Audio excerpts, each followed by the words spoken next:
আজকেও খিচুড়ি বানিয়েছি, তবে নতুন স্টাইলে। ইন্ডিয়া গেট মিনি মগরা আমি এই চালটা ব্যবহার করি।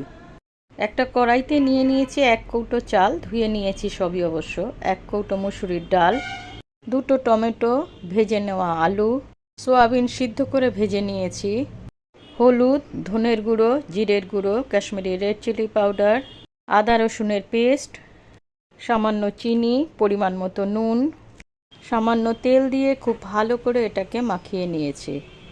এই খিচুড়িটা রান্না করতে কোনো রকম ঝামেলাই পোয়াতে হয় না। দেখুন, যে নতুন সেও পারবে।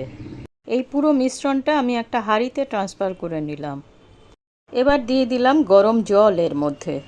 চাল ডাল আমি 2 কাপ নিয়েছিলাম, 5 কাপ জলের ব্যবহার করেছি। নামানোর আগে দিয়েছি ম্যাগি মশলা, পেঁয়াজ বেরেস্তা।